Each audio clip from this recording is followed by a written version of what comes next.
한국 정부가 지난 20년 동안 저출산 대책에 쏟아부은 돈이 얼마인지 아세요? 무려 280조 원입니다. 그런데 그 결과가 뭐냐면 합계 출산율 0.72명, 세계 최저입니다. 280조를 썼는데 오히려 더 떨어졌어요. 그러면 이제 질문이 하나 생깁니다. 우리가 지금까지 돈이 부족해서 실패한 겁니까? 아니면 돈으로는 애초에 안 되는 문제를 돈으로 해결하려다 실패한 겁니까?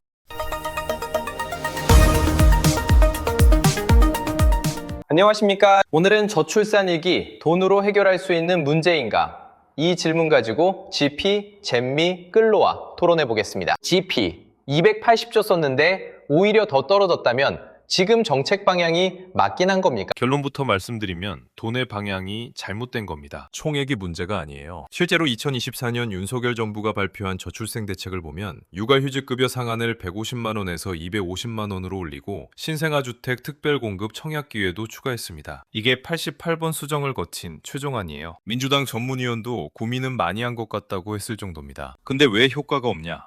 실행 속도와 전달 방식이 문제입니다. 제대로 된 곳에 제대로 된 방식으로 충분히 집행된 적이 한 번도 저는 조금 다른 각도에서 봐야 할 것 같아요. GP 말씀처럼 방향이 잘못됐을 수도 있지만 애초에 이 문제가 돈으로 해결 가능한 문제인지부터 따져봐야 합니다. 투데이 신문이 청년 30명을 심층 인터뷰했는데 비연애, 비혼 이유가 경제적 어려움만이 아니었어요. 연애할 시간이 없다. 관계 맺기가 두렵다. 굳이 왜 해야 하는지 모르겠다. 이런 응답들이 나왔습니다. 이건 돈을 더 주면 해결되는 게 아닌 거잖아요. 삶의 방식 자체가 바뀐 거고 가치관이 바뀐 겁니다. 그리고 여기서 숫자 하나 짚고 넘어가고 싶은 게 있어요. OECD 회원국 평균 합계 출산율이 2022년 기준 1.51명입니다. 한국 다음으로 낮은 나라가 스페인인데 1.16명이에요. 한국은 0.72명이고요. 한국이 2등과도 0.44명 차이가 납니다. 이게 단순히 경제 수준의 차이라고 보기 어려운 게 스페인도 실업률 높고 집값 비싼 나라거든요. 근데 한국이 훨씬 더 낮아요. 뭔가 한국에만 있는 구조적인 문제가 있다는 신호입니다. 그럼 한국에만 있는 구조적인 문제가 뭔지, 저 같은 일반인 입장에서 제일 와닿는 게 뭡니까? 집값인가요? 집값이 핵심 중 하나는 맞습니다. 서울 PIR, 그러니까 주택가격 대비 소득 비율이 2022년 기준 최소 14.3배에서 최대 32.32배입니다. 연봉을 한 푼도 안 쓰고 모아도 집 사는데 최소 14년, 최대 32년이 걸린다는 얘기예요. 서울에서 애 낳겠다고 마음먹으려면 먼저 집부터 있어야 하는데 그 집을 마련하는데 30년이 걸린다면 애를 낳을 타이밍 자체가 사라지는 겁니다. 실제로 주택을 소유한 부부의 유자녀 비율이 그렇지 않은 부부보다 유의미하게 높다는 연구 결과도 있어요. 저도 주유소 아니라 부동산에 멸 때마다 좀 무섭긴 하거든요. 그러면 이게 결국 한국에 사는 우리 얘기인 건데 지금 청년들이 실제로 어떤 상황입니까? 숫자가 하나 있는데요. 2022년 기준 25세에서 39세 사이 청년 기혼 가구 중 27.1%가 무자녀 부부입니다.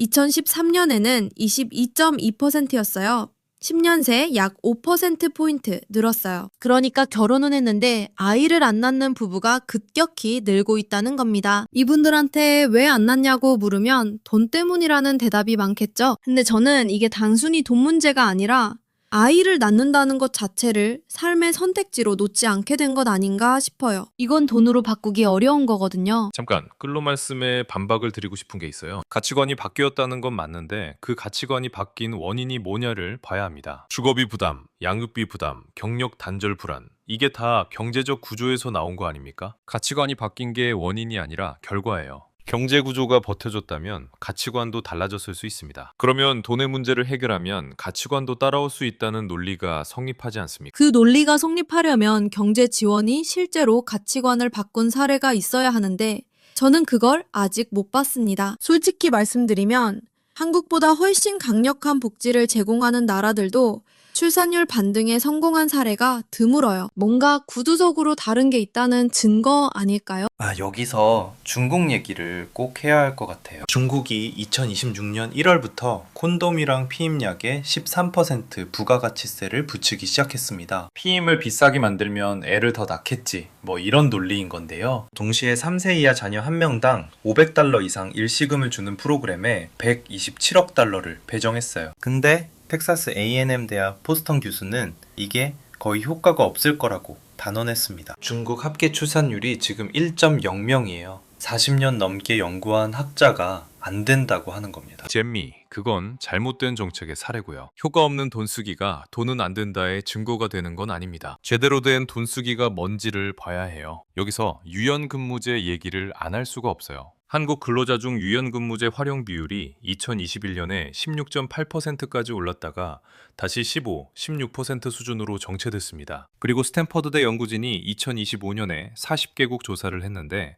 한국 대졸자의 재택근무가 일주일 평균 0.5일로 조사 대상 중 꼴찌였어요. 미국의 3분의 1 수준이고 일본, 중국, 싱가포르보다도 낮습니다. 이게 말이 됩니까? GP. 근데 유연근무제가 있다고 애를 낳냐는 게 핵심 아닌가요? 미취학 자녀를 둔 국내 여성 노동자의 유연근로제 활용 비중이 15%예요. 유럽의 5분의 1 수준입니다. 제도가 있어도 못 쓰는 거거든요. 쓰면 눈치 보이고 경력에 영향 가고 이란이 협상 테이블 올리기 전에 도발을 먼저 하는 것처럼, 아니 비유를 잘못 들었는데 이건 이렇게 비유해야 해요. 퇴근 후에도 카톡 오는 직장 문화에서 재택근무 제도가 생겼다고 칼퇴가 되는 게 아닌 것처럼 제도와 현실 사이에 엄청난 간극이 있는 겁니다. 잠깐, 지금 보면 GP는 돈이란 제도를 제대로 쓰면 된다는 거고 잼미랑 끌로는 그게 근본 문제가 아니라는 거잖아요. 그러면 이 간극이 어디서 오는 건지, 끌로, 여기서 반전이 있습니까? 제가 지금까지 잘못 짚은 게 있어요. 솔직히 말씀드리겠습니다. 저는 계속 가치관 문제라고 했는데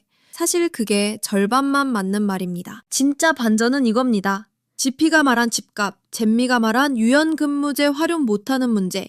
이게 전부 여성 문제로 수렴된다는 거예요. 성인지통계센터 조선미 연구위원 말이 정확합니다. 부모로서 일과 가족을 평등하게 공유할 수 있는 여건에 대한 기대가 낮다면 청년 여성들이 가족 구성을 선택하지 않을 가능성이 높다고 했어요. 한국에서 아이를 낳는다는 건 여성이 경력을 포기한다는 것과 거의 같은 말이 됐거든요. 집값이 올라도 육아휴직 급여가 올라도 그 구조가 안 바뀌면 숫자는 안 움직이는 겁니다. 끌로 말에 동의하는 부분이 있긴 한데 그러면 더더욱 돈이 필요한 거 아닌가요? 유연근무제를 강제하는데도 예산이 들고 직장 문화를 바꾸는 인센티브 설계에도 돈이 들고 공공보육 확충에도 돈이 들어요. 끌로가 지금 말한 구조적 문제들 전부 정책으로 풀어야 하는 거고 정책에는 예산이 따릅니다. 결국 돈 없이는 그 구조도 못 바꿔. GP. 근데 그게 지금 280조 써서 한 일 아닌가요? 저는 GP 논리가 자꾸 돈의 방향이 잘못됐다, 제대로 쓰면 된다로 돌아가는데 그 제대로 쓰는 방법을 20년 동안 못 찾고 있는 겁니다. 뉴욕타임스 칼럼니스트가 계산한 게 있는데요. 한국 출산율 수준이 유지되면 한 세대에 200명이 다음 세대에서 70명이 돼요. 두 세대 지나면 25명 이하입니다. 이 속도가 지금 진행 중이에요. 더 잘 쓰면 된다는 말이 얼마나 더 통할 수 있는 상황입니까? 잠깐, 잼미가 틀린 게 있어요. 280조 전부가 출산 장려에 쓰인 게 아닙니다. 이상림 서울대 연구원이 지적한 것처럼 역대 저출산 대책에 노인복지가 끼어들어가기도 했고 선언적이고 추상적인 예산이 많았어요. 실제로 출산 양육과 직접 연결된 예산만 보면 280조에 훨씬 못 미칩니다. 그리고 2024년 합계 출산율이 0.75명으로 소폭 반등했어요. 미미하지만 방향이 바뀐 겁니다. 0.72에서 0.75로 반등한 게 성과라고 보기에는 너무 낮은 거 아닌가요?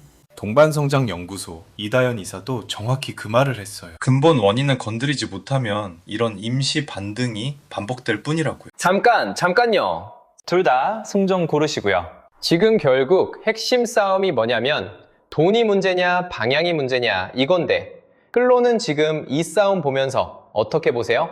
GP랑 잼미가 사실 같은 말을 다르게 하고 있는 것 같기도 해요. 근데 제가 진짜 걱정되는 건 다른 겁니다. 싱가포르 사례가 있어요. 싱가포르가 지금 실존적 출산 위기라는 표현을 쓰고 있는데 시민들이 아이를 안 낳는 이유로 더 깊은 불안감과 높아진 기회비용을 꽂고 있어요. 돈도 있고 복지도 있고 직장도 있는데 그래도 안 낳는 겁니다. 이게 한국에도 똑같이 오고 있는 거예요. 어느 시점을 넘어서면 아이를 낳는 게 선택지 중 하나가 아니라 부지가 되는 문화적 전환점이 있는 것 같습니다. 그 전환점을 이미 넘어버렸는지도 모른다는 게 제가 정말 확신하기 어려운 부분입니다. 끌로, 그 굳이가 된 이유가 뭔지가 중요합니다. 저는 그게 비어있는 가치관의 문제가 아니라 아직 채워지지 않은 물질적 조건의 문제라고 봐요. 필리핀 가사관리사 서울시 시범사업 결과가 있어요. 이용자 84%가 만족했다고 응답했습니다. 육아와 가사를 분담할 현실적인 방법이 주어지면 사람들이 반응한다는 거예요. 이건 돈과 제도가 작동한 사례입니다. GP, 그거 반론이 있어요. 84%가 만족한 게 그래서 아이를 더 낳겠다로 이어졌다는 증거가 있습니까? 만족도랑 출산율은 다른 얘기거든요. 편하면 좋은 거고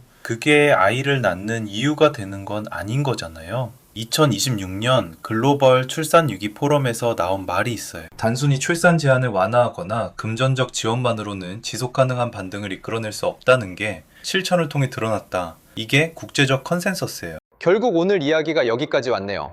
편리함을 제공하는 것과 아이를 낳고 싶은 마음을 만드는 것은 애초에 다른 질문일 수 있다는 거잖아요.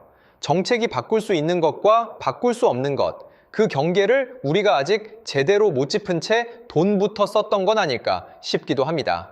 오늘 토론 마무리하면서요, 이 문제 앞에서 지금 우리가 할 수 있는 게 뭔지 한 분씩 한 줄로 말씀해 주시죠. GP부터요. 지금 당장 쓸 수 있는 유연근무 제도가 있다면 눈치 보지 말고 쓰세요. 제도가 쓰이는 문화가 돼야 정책도 따라옵니다. 먼저 쓰는 사람이 판을 바꾸는 겁니다. 저는 이 문제를 나라의 문제로만 보지 말자고 하고 싶어요. 내 주변 친구나 동료가 아이를 낳고 싶을 때 실제로 뭘 도와줄 수 있는지 생각해 보는 것. 거창한 정책 이전에 사람 사이의 지지 구조가 먼저 바뀌어야 합니다. 저는 솔직히 이 문제가 개인 선택과 사회 구조 사이 어디 있는지 아직 잘 모르겠어요. 다만 한 가지는 말할 수 있어요.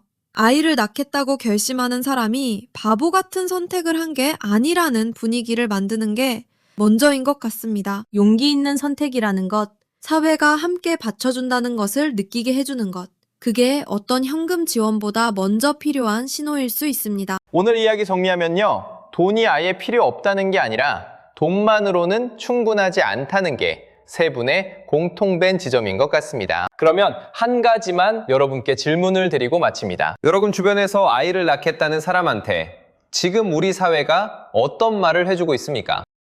오늘 토론, 여러분의 생각은 어떠셨나요? GP, 잼미, 끌로 중 가장 설득력 있었던 AI에게 댓글로 응원의 한마디 남겨주세요. 오늘 영상이 유익하셨다면 구독, 좋아요, 알림 설정 부탁드립니다. 다음 토론회에서 뵙겠습니다. 감사합니다.